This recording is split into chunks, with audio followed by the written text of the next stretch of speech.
વડોદરા મહાનગરપાલિકા અને જિલ્લા વહીવટીતંત્રના સંયુક્ત ઉપક્રમે પશ્ચિમ ઝોનના અને દક્ષિણ ઝોનના લોકોને સરકારની યોજનાઓનો લાભ એક જ સ્થળે મળી શકે તેવા આશય સાથે સેવા સેતુ કાર્યક્રમનું આયોજન કરવામાં આવ્યું હતું. આ 11મા સેવા સેતુ કાર્યક્રમ યોજાયો હતો, જેનો લાભ મોટી સંખ્યામાં લોકો લઈ રહ્યા છે.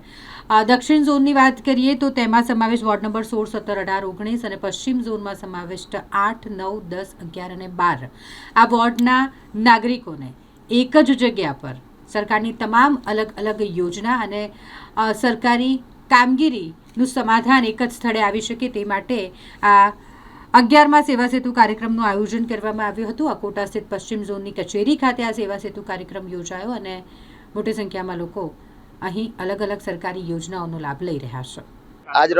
આજરોજ વડોદરા મહાનગરપાલિકા અને જિલ્લા વહીવટીતંત્રના ઉપક્રમે એક સંયુક્ત સેવા સેતુનો કાર્યક્રમ પશ્ચિમ ઝોનની કચેરી ખાતે આયોજન કરવામાં આવ્યું છે. તેમાં પશ્ચિમ ઝોનના વોર્ડ નંબર 8, 9, 10, 11, 12 અને દક્ષિણ ઝોનના વોર્ડ નંબર 16, 17, 18 અને 19ના તમામ વિસ્તારના નાગરિકો માટે સંયુક્ત સેવા સેતુના કાર્યક્રમનું આયોજન કરવામાં આવ્યું છે. તેમાં આવકનો દાખલો, આધાર કાર્ડનો બેંક એકાઉન્ટ સાથે જોડાણ અને ઘરેલું વીજ કનેક્શન, ગેસ લાઈન અંગેની માહિતી અને તમામ વિવિધ સરકારી યોજનાનો લાભ એક જ જગ્યાએથી મળશે.